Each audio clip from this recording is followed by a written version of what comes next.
live. Welcome back to another Comp and Coffee here. I'm Russ. We got Bill and Matt with me as well. Very excited to be back here as we move into the fall season. I'm curious. I haven't really been catching up on the news lately. Bill, have you noticed anything good in the news lately we could talk about? Comp-wise, of course. Sure. That's why we're here.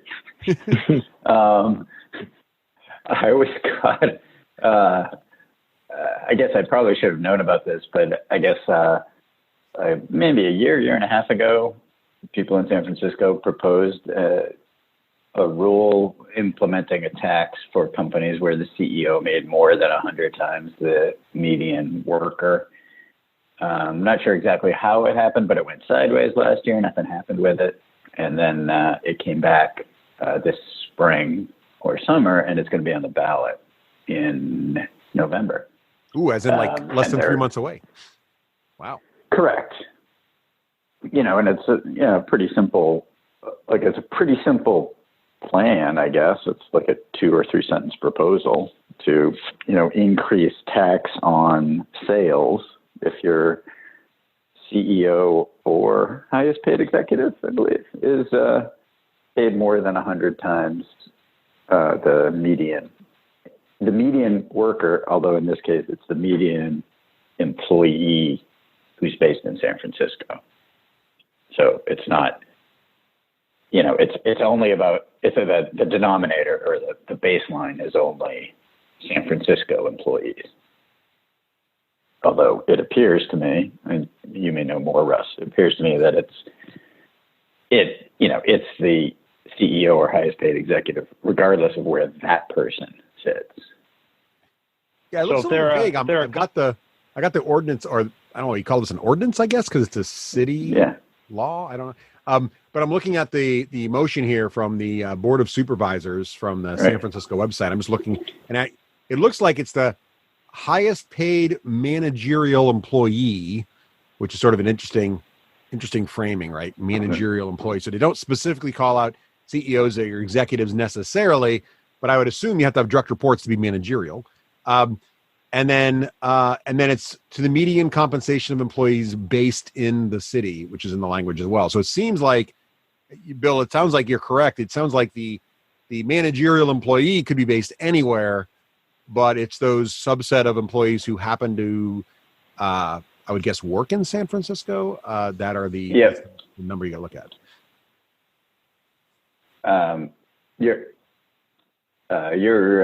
You're right, and it's weird now because it's. I'm sure it's partly influenced by COVID and pandemic and things, and that the city needs help, and I think you missed the end of it, which is, I'm not a politician and I'm not a public policy guy, but it always catches my eye when you see these rules where they're going to implement a tax, and then it says, quote, to fund mental health SF, which I assume is an organization, or other mental health services. So it's not just a tax, like general raising tax. It's a tax with a purpose, earmarked for mental health services in the city. What's interesting about that too, and Matt, I think you mentioned this when we were talking about this the other day, was the idea that it also seems to be, Bill, you mentioned it was brought up last year, but then it also looks like it's something that was brought back to the top because in the article that talks about this, they mentioned that San Francisco has a big budget deficit due to COVID and lack of income in other ways. And so this seems like another thing they can, so it's interesting that the bill has earmarks, but at the same time, they're also hoping it'll help fill a deficit, right? Which is sort of interesting.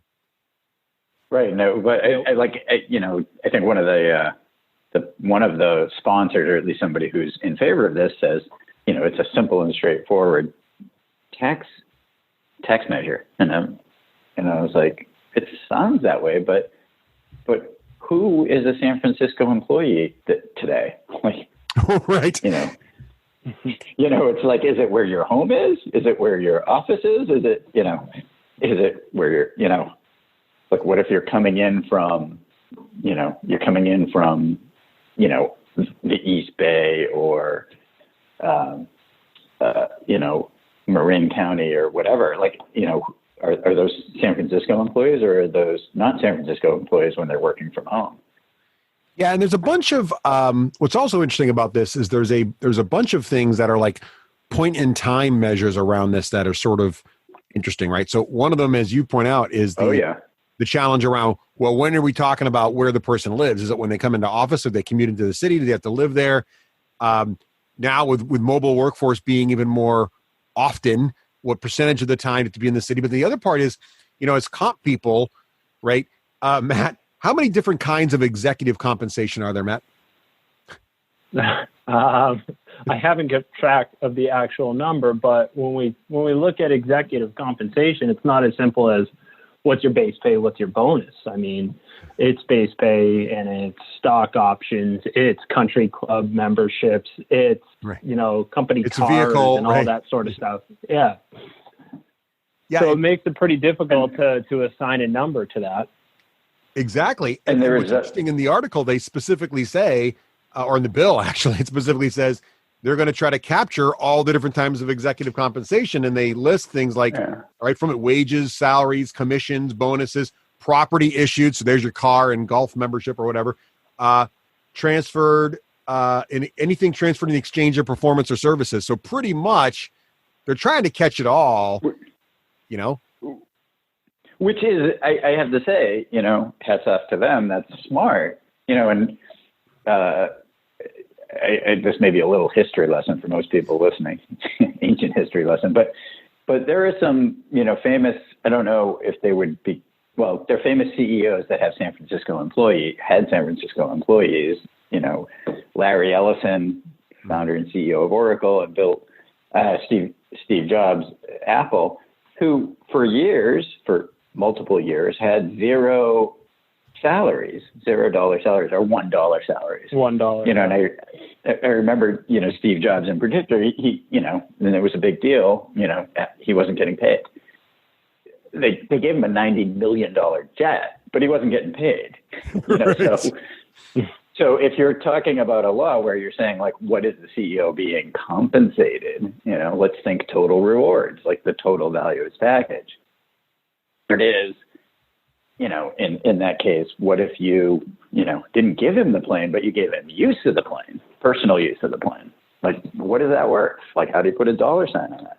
Or, stock options, which is, one of the powerful fuels used in the Bay Area a lot and, elsewhere in the country, and stock options typically when they're granted are worth nothing. And there's no federal tax depending on the form of the option. And this is a show about stock options. So, you just keep it simple, but you can hold a stock option for a long time without it having any taxable value or tax implication from an IRS perspective. And so, like, I'm curious as to how that would work here. And that's another reason why I think, it's not as simple as it seems. And when it comes down to, if this gets voted in, it comes down to putting a form together or a set of rules together as to how you value it. It won't be trivial. And I'm really, really curious as to the response from the companies, because, this is like executive pay is one of those things where companies don't do what politicians and regulators expect them to do in these things. Right. And one interesting thing too is there's a caveat, right? So I guess they didn't want to go after small businesses. So there's also this caveat where it only applies to companies who have an annual revenue in excess of 1.7 million, which is, still reasonably small, but not huge. And the execs must be paid at least 2.7 million or more, which is sort of interesting. But again, to your point, it seems like you could get pretty crafty at ways to, not have the executive be paid. But I do love and one other thing mentioned in the legislation that I also thought was interesting was they talk about doing it over 4 years and it's collected annually. And clearly, most execs who are going to be in the business for that period aren't going to cash in their options and their LTI, right? Their long-term incentives. So clearly there's some kind of intent for a method to calculate what your LTI is worth each year and tax against that, or at least for the calculation of the 101 ratio. What's also interesting about this is it's a progressive tax, meaning that, and Matt, maybe you can tell us something more about this, but it looks like if it's 100-1 or more between the median employee in San Francisco and that highest paid managerial employee, then it's a 0.1% increase on your overall payroll tax. And if it's a 200-1, it's a 0.3% increase, and it goes from there up to 0.6. So they're really trying to it's a disparity. It's a tax on sales, though, isn't it? On receipts, not on payroll. I don't know. It said payroll when I read it, but it could be sales. It's a little fuzzy on what actual number hit. So like what they're I mean, it's a relatively small percentage, but it could be a decent sized number. And I think that they're looking at, the city is looking at getting $140 million a year out of it. I mean, $1 billion a year out of it. Right. So they're kind of, and that kind of brings us back to, I want to ask you guys this, now that you brought this whole article up, Bill. Matt, why do we think execs are paid so much? Like why is there so complexity? Because we talk to our clients about this kind of thing, and executive compensation is, as you alluded to earlier, not trivial, right? Like it's pretty complicated. Why do you think it's so complicated, Matt? Why do we go over? Why do companies and comp people and everybody else go so crazy in different ways to compensate their execs? We had been talking about this a little bit. There's a few different things that go into it. One of the biggest things that I hear is that it's done to attract other top execs. So if you have an executive making a certain amount of money, getting country club memberships, all sorts of stock options and stuff like that, in order to get or recruit, attract the right executives to come to your company, you need to be at least matching that or more. So, if other companies are doing it, you need to keep up with the Joneses. Some of the other things we saw was a sort of a point of pride. A lot of times you'll see that the CEO of an organization, especially, maybe even in the Bay Area with high tech companies and stuff like that, the CEO could be the person who founded the company as well, too. So it could be that they feel that they're entitled to this, caliber or, amount of stock, salary, all that sort of stuff. I don't know if you guys have any other ideas on that. I do, but I'm going to jump on the last thing that you said for a second. I didn't think of this before, but when you're a founder, you own shares of the company. I'm not sure how that's going to be taken into account either, because that's sort of investment shares. The equivalent of investment shares. It's not like that's not part of your annual compensation. That's it's like you bought shares on the stock market, except it was in a private company that you started. And so like a lot of the wealth for a lot of the tech companies comes from that. But yeah, all the things you were saying, Matt, were right. It's like there's a number of vehicles, or sort of almost a countless number of ways in which executives are paid. Mostly just high executives, and a lot of it has to do with the fact that they're that because you're generally dealing with a small group of people, you can do things by exception, like club memberships or private plane usage or equity, or there's all these things that you can do, and it tends to be a recruiting tool. It also tends to be this isn't the term that they would use, but the cool factor. It's bragging rights. It's like, I got a job at XYZ company, and they do this. And you see the same kind of thing in sales, where you have a president's club. The reason for the president's club is often just to celebrate and embrace good results, and that's kind of the idea of executive pay. And to do it publicly, like look how much we lavish on our executives for doing a great job. And the one last thing, which I think I said to you, Russ, last week or something, was there's this inverted, inverted logic, is that you think, if a company does well, it's going to pay its executives well. And that gets contorted into, if the executives paid well, that's a sign the company's doing well. And so they use pay as a way of communicating that the company's doing well and that the executive is a superstar. And, to keep, competitors away. It's like the higher we pay our CEO, the harder it is to recruit him or her away. Yeah, that's a good point. There's a lot going on there. Yeah, but I think the recruiting away thing is a big challenge. I mean, that's something maybe you have less of a concern with founders, but when you're trying to, when companies shift gears and move from one state of business to another and growth in size and complexity, you need to, at some point you bring in new leadership and different kinds of leadership, and to keep that person, you got to really compensate him. I have found it interesting because you brought up earlier, Bill, there's been these points in history where different, very high profile executives have done some very sort of forward-thinking moves, like taking no salary or taking the same salary as their median employee, and doing these things to make a statement, right, about this issue. And yet it doesn't seem to catch on, right? Eventually, over time, It seems like most orgs still stick with, it's really hard to find the right kind of people to do these kinds of things. And I almost wonder, too, now, and this just occurred to me as we were talking about this, with the desire to bring more diversity into the executive leadership of most organizations, right? It would be a really awkward time to bring in more diverse people, but not give them the same kind of crazy packages that traditionally non-diverse leadership has had, right? That would almost be a very bad signal. So it's a tough timing on this, right? Because if you're going to bring new folks in, which we should be, right? We should be giving them the same sorts of packages that the world sort of thinks leadership gets, right? That's funny. I hadn't thought about that. And that's sort of the, make the social justice people's heads explode. It's like, which issue is more important?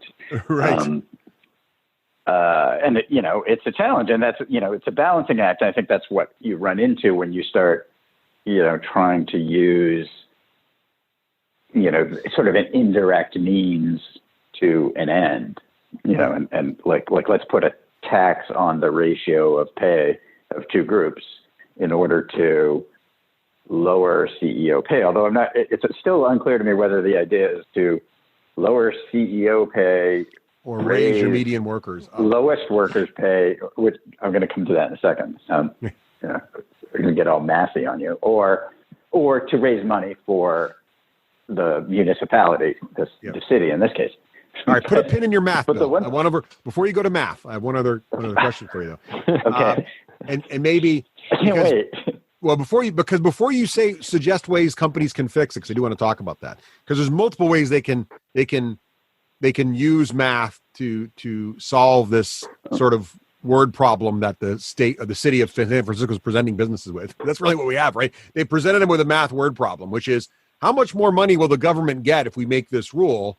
And a lot of times, government doesn't understand. The answer is zero. but in any case, we'll come back to that in a second.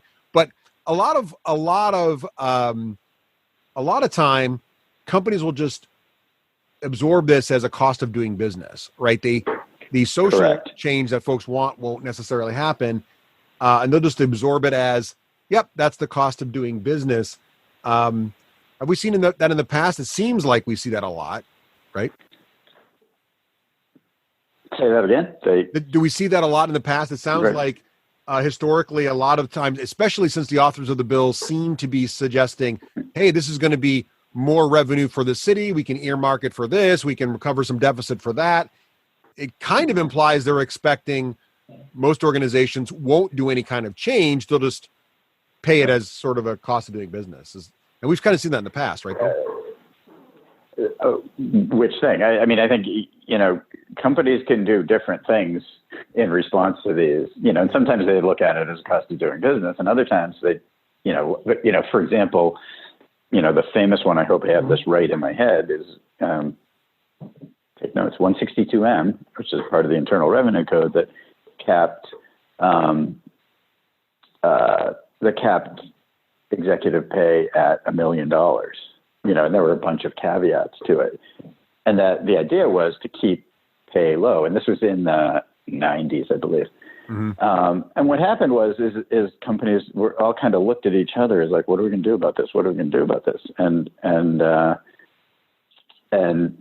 for a while, and at the time, most executives, most CEOs' pay was below $1 million. It's sort of the base pay was the bulk of it. There were some other things about like, non-formula bonuses and sort of things that weren't formula driven. But then one company came along and just said, we don't care. And they raised their CEO's base pay to $4 million. And then everybody's like, it was a public, and this is all about public companies, and then, so it's very well known because you have to disclose it. And then, that was it. That was the end of anyone really caring a whole lot about 162M, or at least the bigger companies caring about it. And I can see something like that happening here too. It's like some companies are just going to, build it into the cost of doing things. Others are going to, say we don't care, or they'll say we don't care. Others are going to say, how do we restructure our pay so that we're not being taxed, which is a perfectly legal and legitimate thing to do. And it's not what the people proposing this bill want. But I predict, no expert here, but I predict that no one is going to raise the pay of their lowest paid employees to solve the problem. And I don't care what you say, Russ. I'm getting mathy now. Okay, do it, man. Because it's not that mathy, folks. Don't worry. Because this is based on median pay. Mm-hmm. So if I look at my lowest paid people and assume they're minimum wage, although it doesn't matter, I can double their pay and they're all still going to be below the median. That doesn't do anything to my median. So the only way to really move the median is to take the people that are just, that are below the median and push them up higher. Because the median is the middle person's pay. And it doesn't matter as long as, half the company is below that person, it doesn't matter how much those people are paid. So you never have to help the people who need the most help. Right. It's the ones in the middle that move up. It's the middle managers. Middle class. It's the middle managers who are arguably, right, depending on your philosophy there. Yeah, so it is kind of funny. And then, and just because it's somewhat relevant to this point, we've been talking here a lot about tech companies. But I think the big potential losers here are, companies, I'll get specific in a second, but companies that have a large population of relatively low-paid employees, which, what comes to mind are retailers and retail type organizations like banks.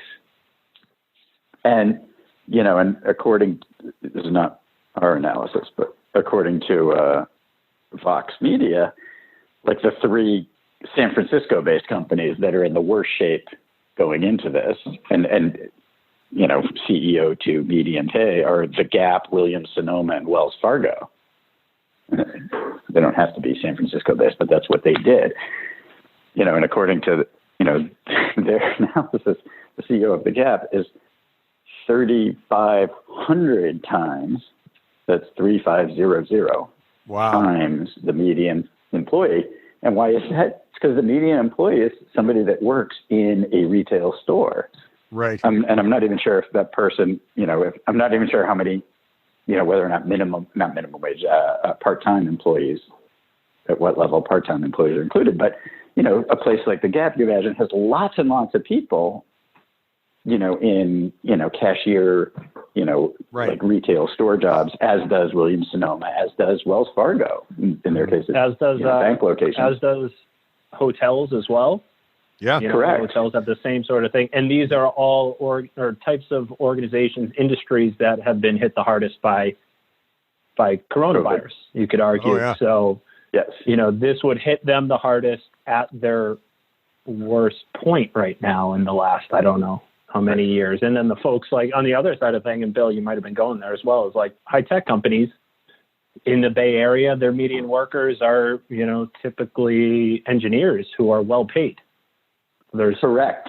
There's probably not an issue there.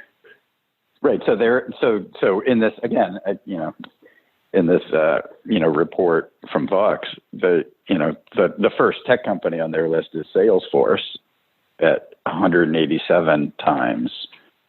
That's Mark Benioff, 187 times the median, and it's exactly the reason that you just said, Matt. Is it's not because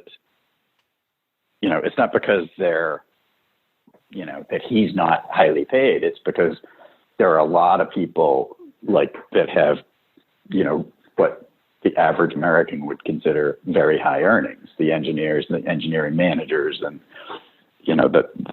sort of the tech world, and that there aren't a lot of minimum wage people, and the pyramid of the organization is a lot narrower, versus like a retailer, where it's a huge number of employees, at the foundation of the organization.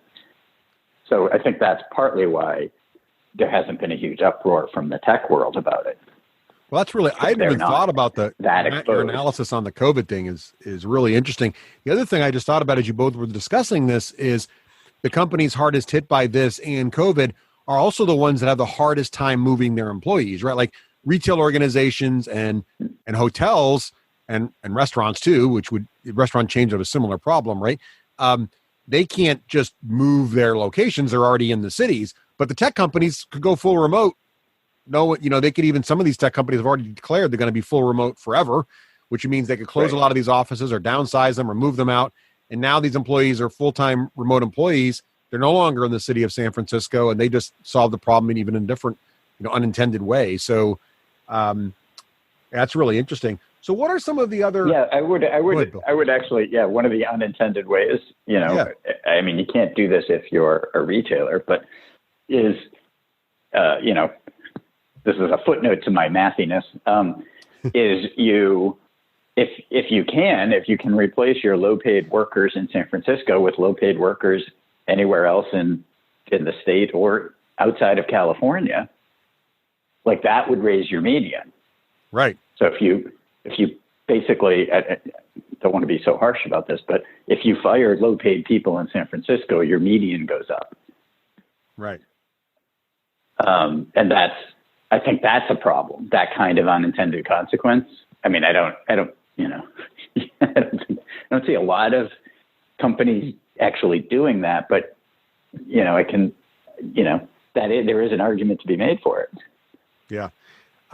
A similar thing as a side note, but it's sort of interesting when laws like this gets passed, with the intentions are good, right? I mean, the intentions are, how do we help lift the underpaid folks, and how do we get everybody a little better off? You understand the thinking behind it, and it sounds like they've earmarked any revenue they get from this for good intentions, which is also so good. But I keep thinking of another such bill from many years ago now, but my wife talks about all the time. She happens to be an automotive journalist. The CAFE standards that were introduced around cars, it was a similar philosophy, right? If we require automakers to have a median MPG for their fleets, right, then they will make more fuel efficient cars. And of course, they've done that, except they don't. They just make some cars to be in the fleet that don't really sell well, but they get better mileage. So on average, the median goes, the median goes up. And one of the quotes from that industry, which I thought was hilarious, was that it's like trying to fight obesity by requiring tailors to only make small size clothes, which I thought was sort of an interesting. Although, in reality, wouldn't it be like the equivalent? Really, be like you have to have more smaller size clothes in your line. Yes, it's not on average. Yeah, your average, your clothes must be exactly. Median wardrobe selection must be undersized 12. Make baby clothes and you're good. Do we just think that, like, so I was just thinking about an example somewhat related to this, while we were talking through it. Do we think that this, like the tax, is just not enough to create any sort of social change? Because I was thinking back to, I don't have all the facts here correct, so we'll mess with this in editing and put in all the right facts when I mess them up. But Major League Baseball for the longest time had some sort of luxury tax where if you were X amount of dollars over payroll and what you're paying your players, you had to pay some fines. But you still had organizations like the Boston Red Sox and the New York Yankees going over that because they knew they pay the highest amount for free agents to get them to come to the teams. And it was just, again, to go back to another quote from earlier, just the cost of doing business, that they would pay these fines, I'm putting that in quotes, because they would get the best players, they would be successful, they'd win, which means they would sell more tickets, they'd sell more apparel, all that sort of stuff. And for a while, it didn't seem like it had a ton of impact. But now I believe, again, this is where the details are a little murky here, I believe those taxes are much more significant now, the luxury tax. Mm-hmm. And you see organizations making changes, for instance, like the Red Sox getting rid of one of their best players to save some money because they knew they were going to be over in the luxury tax and were going to get hit significantly with penalties. So is it just not enough at this point that this isn't going to make an impact? Yeah, I think there's something to be said for that. Yep. I mean, a sort of, kind of, downstream version of that is, the states that have deposits on bottles and cans, and I don't want to get political about which things do and don't get deposits, but, here there's a 5-cent deposit on bottles and cans. And, the vast majority of people just recycle them rather than getting their money back because it's too hard to carry, not hard, but it's just the burden of bringing it back is not worth the nickel. And, so they've, just like what Matt was saying in baseball, they've priced it wrong. And my favorite example, which I predict will be the thing that people remember most from this podcast, has nothing to do with the proposed San Francisco tax, but does a lot to do with incentives, which most of our listeners care about at some point in their jobs. Is there's some famous study where there was a daycare where people were coming late to pick up their kids, and they were coming 5 minutes late. And the problem was the teachers had to stay until the last kid left or was picked up. And so they decided to put in a penalty, a tax, if you will, on people coming late. And if you come late to pick up your kid, they would charge you, and I'm making up the number here, but they would charge you $1 a minute for being late. And so they thought, well, this is going to stop the problem because we're penalizing people. And people looked at it and said, so they've now put a cost. That's right. On my being it's allowed. late. I just got to pay for it. Right. Right. What's the value of being late? And it's like, hey, I can be 20 minutes late. It's only going to cost me $20. Right. So now people are more late because they don't feel guilty and because they don't see the cost as, as much of a burden as the person that put it in place. Yeah. And I suspect that's what, at least the tech companies here in San Francisco will think, is like for a 0.1%, tax hike, how much effort are we going to spend to try and, get that down, to zero? I think at the end of the day, that's a great, I think at the end of the day, it really comes down to both of your points. And that's if the tax is enough, it stops the behavior. And if the tax is low enough, the behavior continues and it creates revenue for the government agency, right? So in this case, it sounds like, given the expectations of the proposed legislation, they have it relatively low so they can make a little money, and then they can test the waters with it. And if it does okay, maybe they then slowly raise it to stop the activity, or they keep it where it is to keep making money. We should probably wrap up here, but I did want to ask you both, I want to get your predictions here before we wrap up. And I thought for this prediction, what do we think of this legislation? Is this just a one-off thing that just could only happen in the state of California, not to be any kind of way derogatory to our friends on the West Coast? Or is this going to be a trend? Are we going to see this in more and more cities, or maybe even at the state or federal level someday? Matt, why don't you kick us off? What do you think? Is this going to be is this a one-off, or is this going to be a trend? I think the general theme will be a trend, but I think my perspective is we've poked enough holes in this particular this one, to have, to be blunt, to say that this is not going to happen everywhere or be a consistent thing. But I think you'll see, across the country, bills looking to get passed with pay equity being kept in mind and pay equality and all that sort of stuff and transparency. We'll start to see more of that, but I think some more details need to be ironed out before that happens. What do you think, Bill? I think that's about right, but of course I'm going to add a whole bunch of color. I think the general gist of it, I think, if you replace median by average or, sort of any other moving statistic, it might be better in this case. Mm-hmm. But this isn't the first one. So I am pretty sure that no one's going to be surprised by this. Portland, Oregon did it a couple of years ago. Not exactly the same, but pretty similar. And theirs, I believe, just raised a couple $1 million. In the spirit of what Matt said, in case anyone's confused, I said 140 billion and million. The answer is million is what they're predicting in San Francisco. 140 million would be additional tax revenue. I would say the CEOs are going to come out and tell you, when we tell the board that we're going to make another $140 million in revenue, like our bonuses go down if we don't do that, and right. The question they'll ask is that what's happening here? Like, will the legislators who have proposed this bill, will they take a pay cut if it doesn't raise enough money or that kind of thing?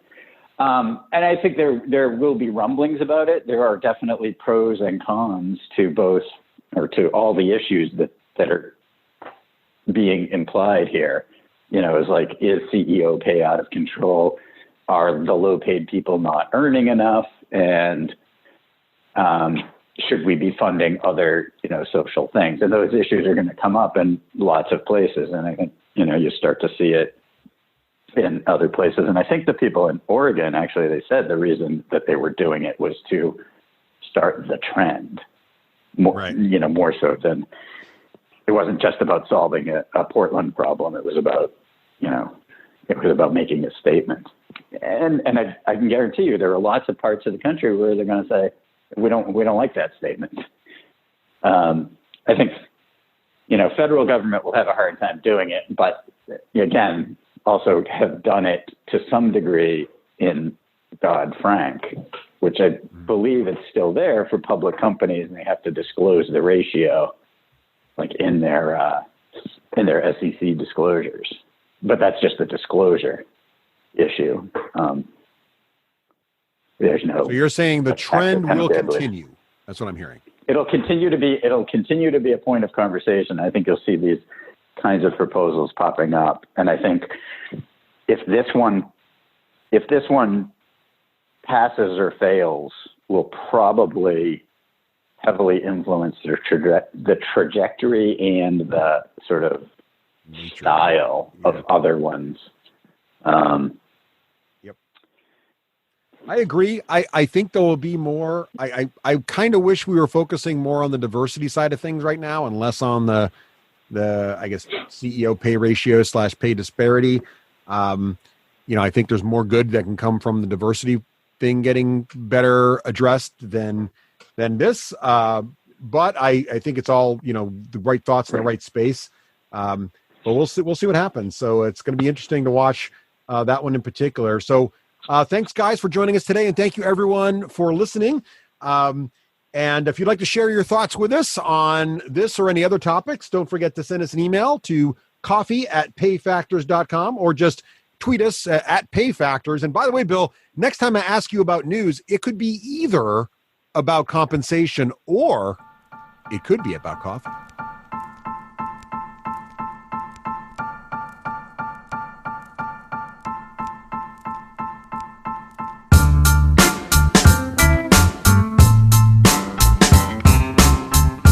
Comp and Coffee is a PayFactors production dedicated to the compensation community.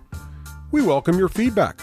Send email to coffee@payfactors.com, tweet us at PayFactors, or share your thoughts in our PayFactors community tile. Until next time, keep your coffee hot and your data fresh.